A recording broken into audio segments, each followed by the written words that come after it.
ಹುಟ್ಟಿದಾಗ ಸೆರೆಮನೆಯಲ್ಲೇ ಇದ್ದರು ಅವರು. ಹುಟ್ಟಿದಾಗ ಜೈಲಿನ ಸೆರೆಮನೆಯ ಬಾಗಿಲೆಲ್ಲ ಆಟೋಮ್ಯಾಟಿಕ್ಕಾಗಿ ತೆಕ್ಕೊಳ್ತು, ಅದರಿಂದ ಹೊರಗೆ ಬಂದರು. ಸೊ ಆ ಕಥೆ ಎಲ್ಲ ನಮಗೆ ಗೊತ್ತಿದೆ. ಸೊ ಹಾಗಾದರೆ ಇದರ ನಿಜವಾದ ಅರ್ಥ ಏನು? ಸೊ ಇದು ಕೂಡ ಒಂದು ರೂಪಕವಾದ ಅರ್ಥವನ್ನು ತಗೋಬೇಕಾಗತ್ತೆ. ಲಿಟ್ರಲ್ಲಾಗಿ ತಗೊಳ್ಳೋದಕ್ಕಿಂತ ಸೆರೆಮನೆ ಅಂತ ಏನಿದೆ ಅದನ್ನು ನಾವು ರೂಪಕ ಮೆಟಫಾರಿಕಲ್ ಅರ್ಥವನ್ನು ತಿಳ್ಕೊಬೇಕು. ಸೊ ಇದರದ್ದು ಮೆಟಫಾರಿಕಲ್ ಅರ್ಥ ಏನು ಅಂದರೆ, ಒಂದು ಸೆರೆಮನೆ ಅಂದರೆ ಒಂದು ಬಂಧಿಸಲಾಗಿದೆ ಅಂತ, ಒಂದು ಟ್ರ್ಯಾಪ್ ಆಗಿದ್ದೀವಿ ಅಂತ ಅರ್ಥ.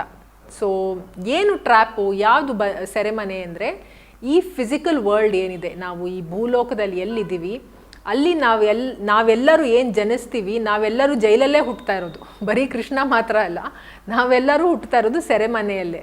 ಯಾತಕ್ಕೆ ಆ ಥರ ಹೇಳ್ತಾರೆ ಅಂದರೆ, ಒಂದು ನಾವು ಈ ದೇಹದ ಒಳಗೆ ಬಂದಿದ್ದೀವಿ ನಾವು ಅಂದರೆ ಜೀವಾತ್ಮ.